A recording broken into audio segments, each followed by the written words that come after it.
What are your thoughts on Suboxone and methadone? Suboxone and that, it's just winging you from one to another drug. So it keeps you dependent. Yeah, And because do you think it helps quit. people? No, because they get addicted to that, and now they're hooked to that, where they can't wing off that.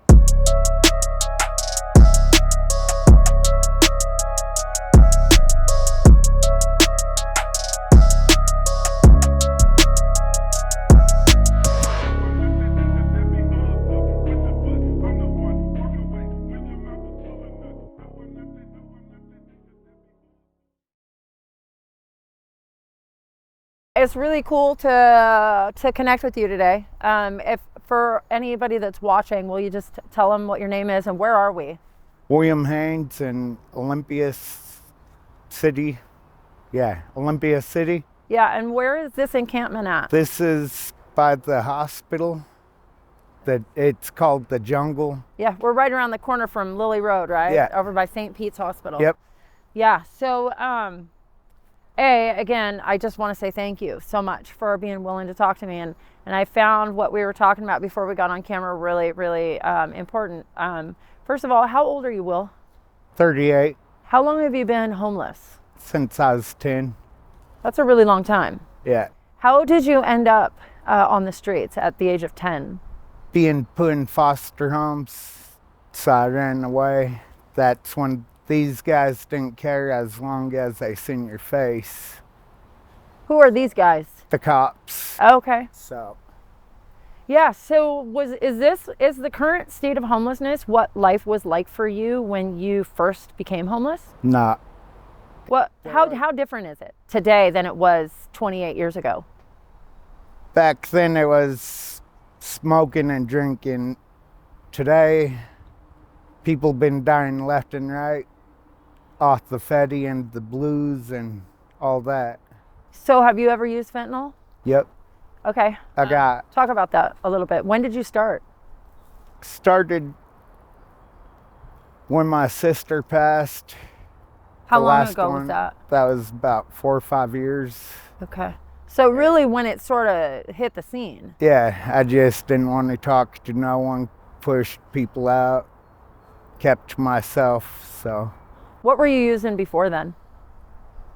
I was drinking and smoking weed, So you went from drinking and smoking weed to using fentanyl. yeah. That's pretty extreme. That's a pretty extreme transition. And toward the end of because you're not on fentanyl anymore, are No. you? And Got did you go to a treatment center to get off fentanyl? Kind of. I quit a week before I went, then I got 2 weeks in, then I did 2 months in jail. So you quit on your own, Yeah. out in an encampment. Yep. And what was that like for you? Crap. Was I it was hard? puking, shitting, like someone picked me up from my own vomit and that because I couldn't move or do anything. So what encouraged you to keep on pushing on that kick? 'Cause you didn't use any other drugs to get off of it? No. So, okay, so you're in the midst of miserable, torturous kick where you're vomiting and you're crapping on yourself. It would have been how easy to just do a blue. Easy, Why didn't you? because I didn't want to be the next one dead. How many of your friends have died, Will? Too many.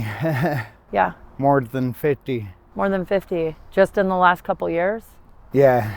In my arms, trying to keep them alive. How many people are in this encampment? Because we're only a little ways back in this encampment, and how far back does it go? I have no clue how many people are here because I've been away. Yeah. Getting clean, sober, but How this long have you been goes clean and sober? 5 going on 6 months. I know that's right.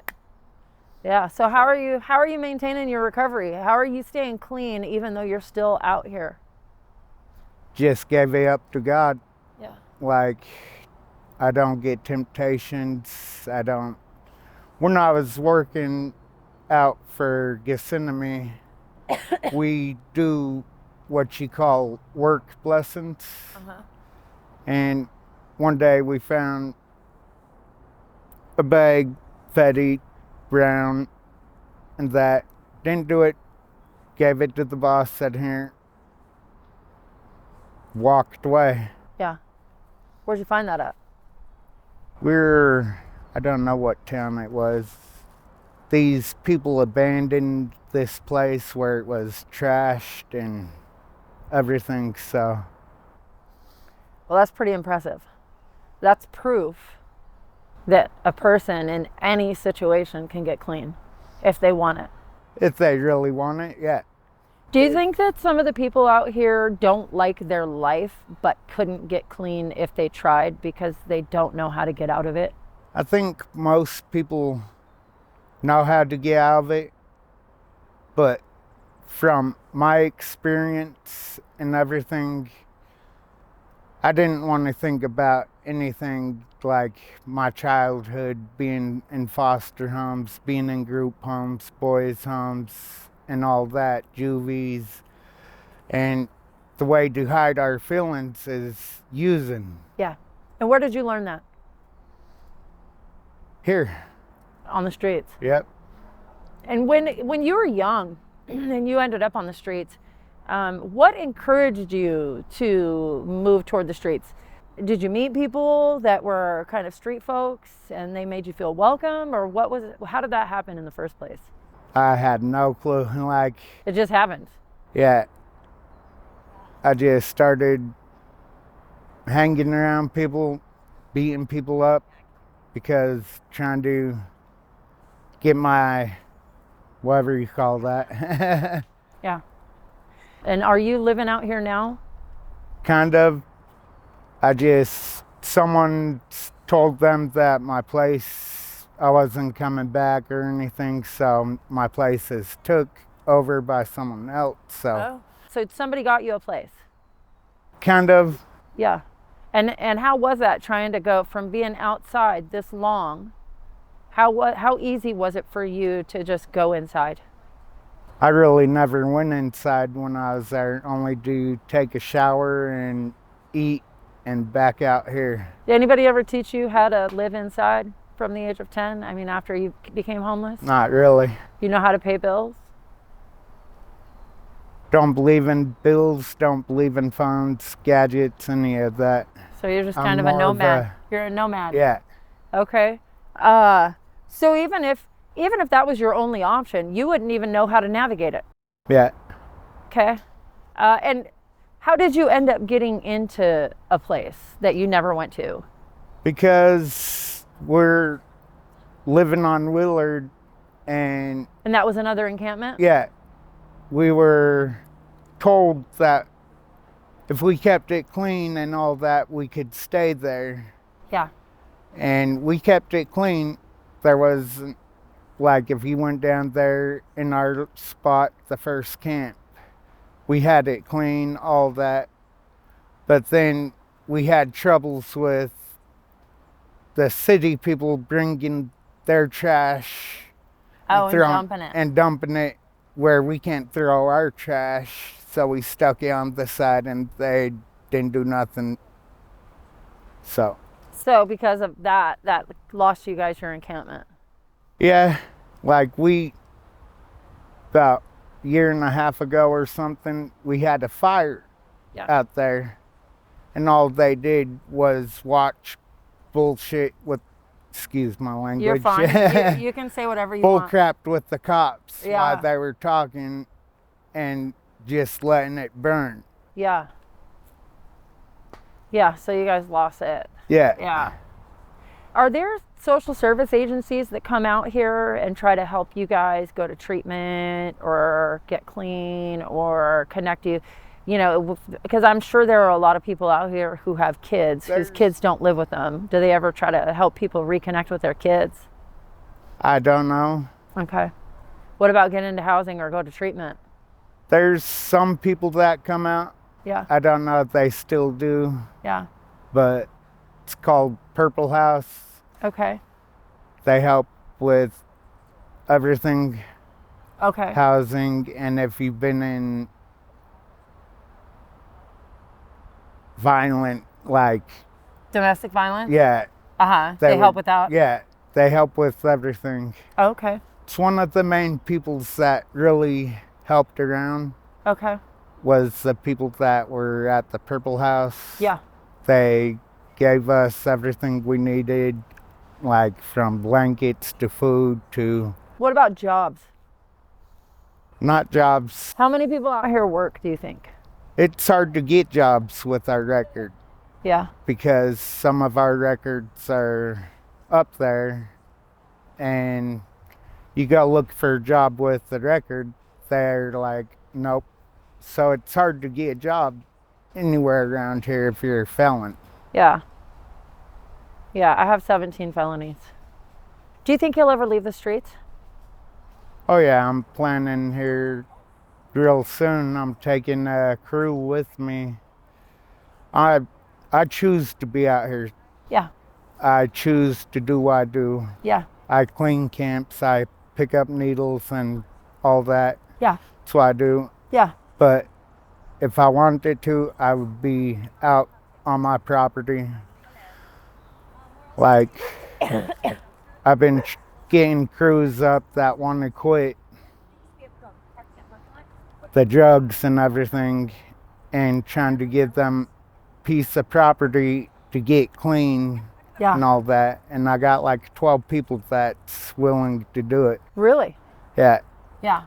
Is there anybody else out here right now that's clean and sober that you know of? It's Not not in that the I know. encampments, huh? Nah. Yeah, and that's another question I want to ask you. Inside of encampments and literally on the streets, not shelters, but on the streets, how many folks do you know that are in active addiction?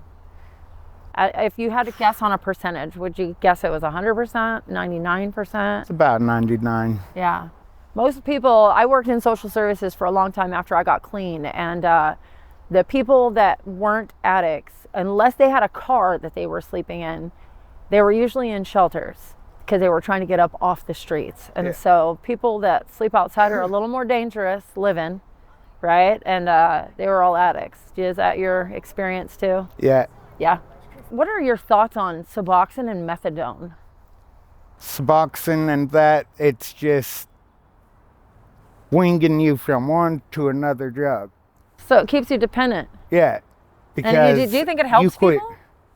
No, because they get addicted to that and now they're hooked to that where they can't wing off that. Yeah. So. Yeah. So then, and then if they try to get off that, then they end up back on Yeah. Fetty again, right? Yep. Do you even see heroin out here anymore? Last time I seen heroin was about a year and a half ago. Okay. How expensive was it? Don't know. Just, I was always the middle person, so. Okay. Yeah. Yeah. So are you still helping folks score what they need? Nope. You're pushing a different message today, aren't you? Yeah. Well, thank you for your service, Will. Yep. It's you're an uncommon person in an uncommon situation, which is huge, right? Because you could be in an uncommon situation and be common amongst the uncommon, but you're an uncommon. You're an anomaly. Most, to me, I say it flat straight. You got these richy rich, which I'm kind of richy rich, but I don't care about the money. I don't care about that. If you ask anyone about me, they would tell you straight up about me, what I do, what I help with. Like, if anyone needs help, I'm always there. Yeah. So. Yeah. Well, thank you. Yeah. Yeah, and so I can find you here if I need to get a hold of you again? Here, anywhere at these camps I'm usually at, helping, cleaning up, doing something. Thank you for your service. Yep. All right, well, awesome. Cool. Thank you for doing that. Yeah. I appreciate it.